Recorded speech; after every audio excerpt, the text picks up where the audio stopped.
Hello, dear brothers and sisters. Thank you for joining our Mother and Refuge of the End Times.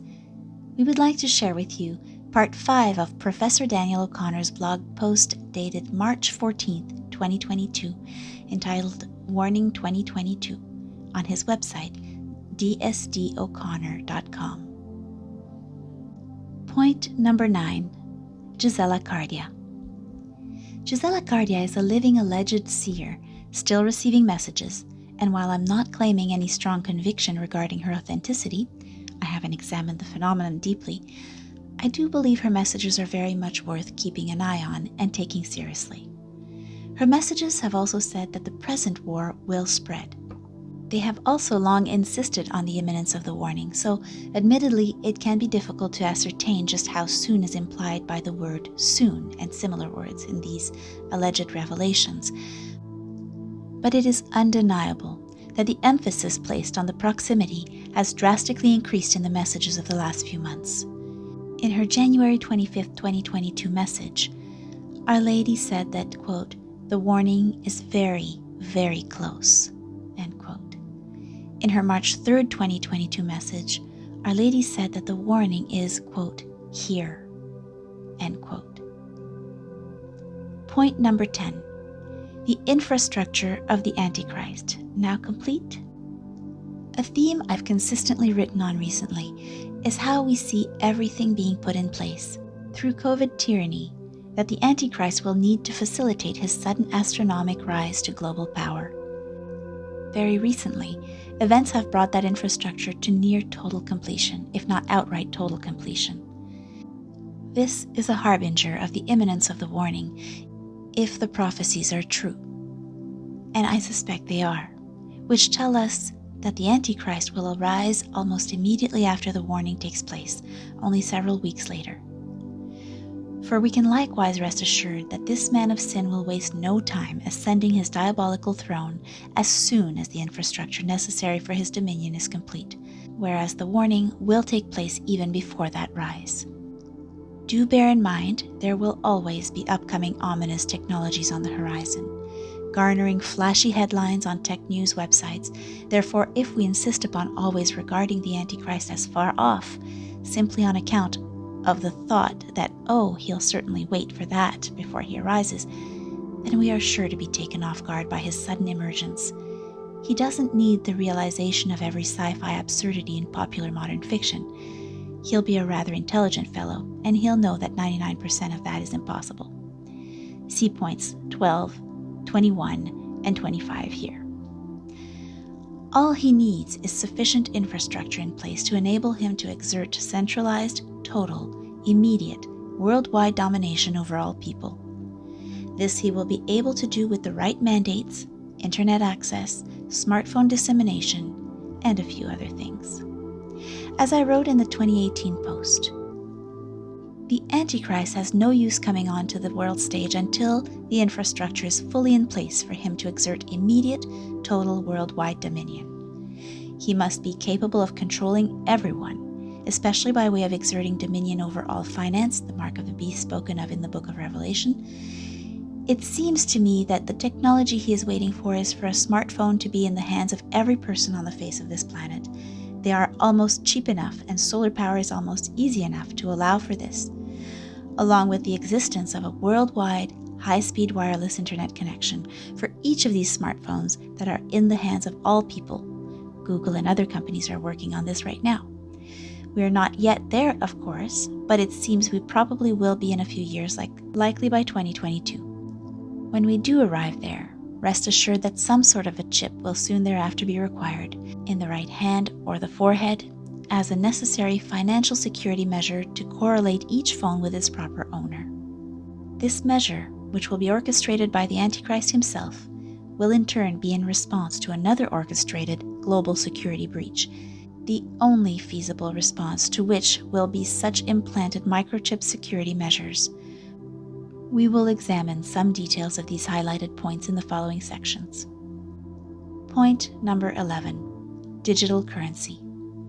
Recall Scripture's prophecy in the book of Revelation chapter 13, which reads, Also it, the beast, its image, the Antichrist, causes all, but both small and great, both rich and poor, both free and slave, to be marked on the right hand or the forehead, so that no one can buy or sell unless he has the mark, that is, the name of the beast or the number of its name.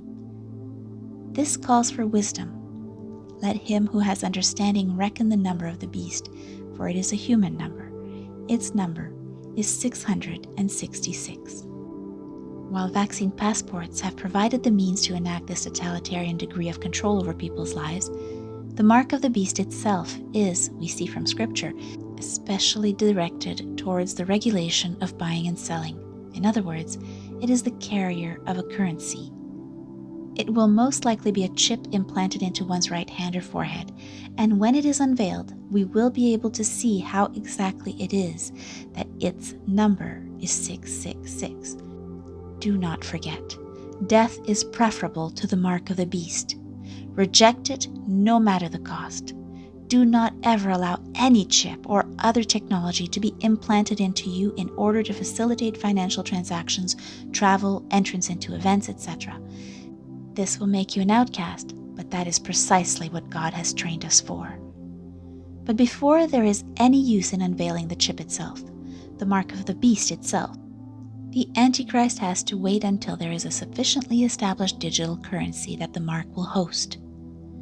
The prophecies have long cautioned us about the arrival of a new world currency that would be digital and regulated with an implanted chip.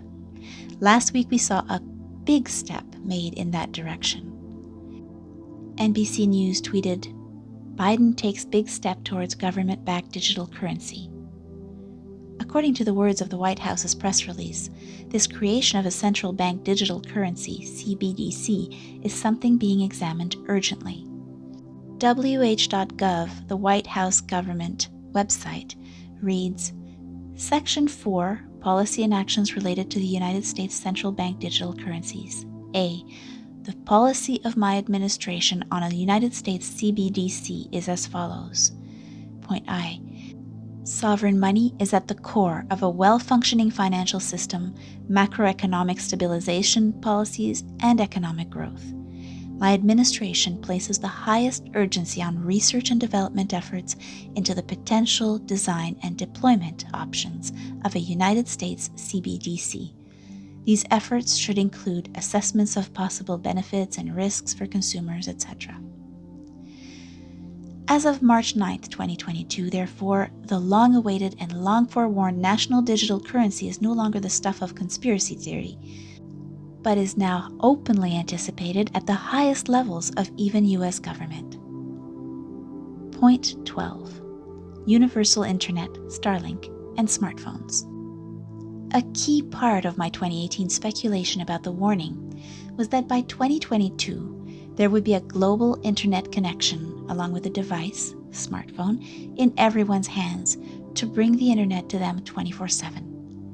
Without global internet and smartphone usage, there is no way to exercise a degree of immediate worldwide control over all people that will be intrinsic to the Antichrist's reign.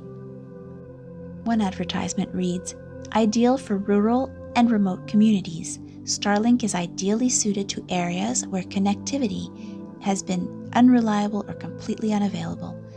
People across the globe are using Starlink to gain access to education, health services, and even communications support during natural disasters.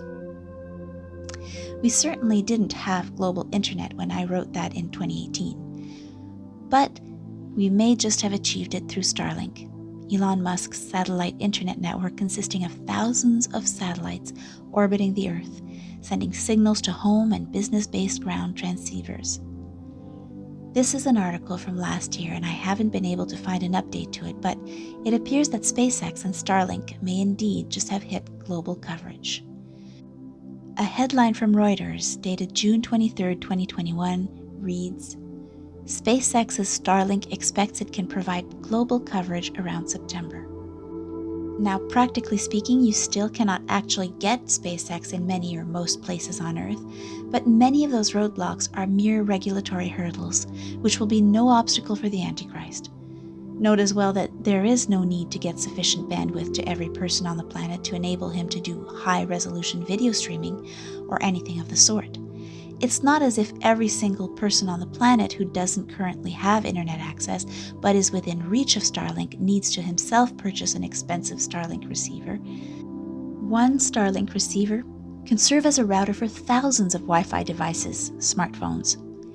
And all that is needed for the Antichrist's success is for each person's smartphone to be capable of exchanging a few bytes of data, again, in order to dominate all financial transactions. This is now within reach. As for smartphone omnipresence, we obviously are not at the point where 100% of all people have one, but we're close enough that I do not think there is any obstacle here to the Antichrist's rise. Besides, a quick, big humanitarian push to get smartphones in the hands of all the remaining people could easily close the gap, and that's another thing we'll likely see soon.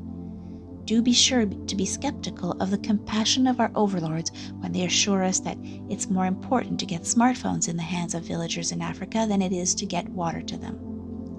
An advertisement for Bank My Cell reads as follows. How many people have smartphones in the world? According to Statista, the current number of smartphone users in the world today is 6.648 billion, means 83.72% of the world's population owns a smartphone. This figure is up considerably from 2016, when there were only 3.668 billion users, 49.40% of that year's global population. How many people have mobile phones in the world? In 2022, including both smart and feature phones, the current number of mobile phone users is 7.26 billion, which makes 91.54% of people in the world cell phone users. Feature phones are the basic cell phones without apps and complex OS systems, more prominent in developing countries. Brothers and sisters, please join us again soon for part 6 of Professor Daniel O'Connor's blog post, which will discuss point 13, economic collapse and hyperinflation. Please let us know what you think in the comments below. May God bless you and keep you. Until next time.